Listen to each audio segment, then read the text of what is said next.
ভোটটি আর না ভোটটি তেতুলিয়া এলাকাবাসী, আপনি যদি না ভোট দেন তাহলে আমাদের বাংলাদেশ যে নিয়মে চলছে আগামী বাংলাদেশ সে নিয়মে চলবে।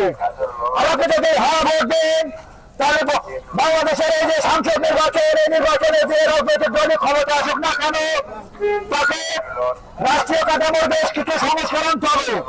যেমন 10 বছরের বেশি কেউ প্রধানমন্ত্রী থাকতে পারবে না।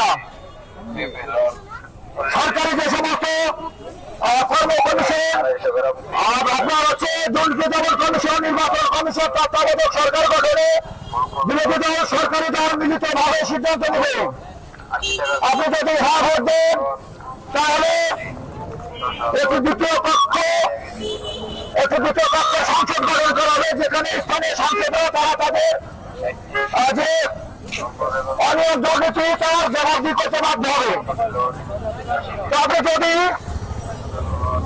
ন্যায় বিচারের বাংলাদেশ চান তাহলে অবশ্যই আপনাকে হ্যাঁ ভোট দিতে হবে।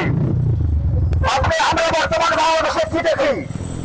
বর্তমান বাংলাদেশের যে ন্যায় বিচার ভোটটি আর না ভোটটি তেতুলিয়া এলাকাবাসী, আপনি যদি না ভোট দেন তাহলে আমাদের বাংলাদেশ যে নিয়মে চলছে আগামী বাংলাদেশ সে নিয়মে চলবে। আর আপনি যদি হ্যাঁ ভোট দেন তাহলে বাংলাদেশের এই যে সংসদ নির্বাচন, এই নির্বাচনে যে রাজনৈতিক দলই ক্ষমতা আসুক না কেন তাকে রাষ্ট্রীয় কাঠামোর বেশ কিছু সংস্কার আনতে হবে। যেমন 10 বছরের বেশি কেউ প্রধানমন্ত্রী থাকতে পারবে না। সরকারি যে সমস্ত কর্ম কমিশন, আপনার হচ্ছে দুর্নীতি দমন কমিশন, নির্বাচন কমিশন, তত্ত্বাবধায়ক সরকার গঠনে বিরোধী দল সরকারি দল মিলিতভাবে সিদ্ধান্ত নেবে।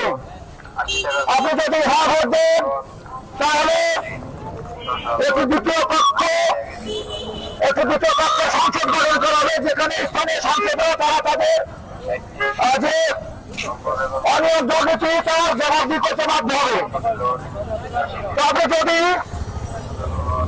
ন্যায় বিচারের বাংলাদেশ চান তাহলে অবশ্যই আপনাকে হ্যাঁ ভোট দিতে হবে।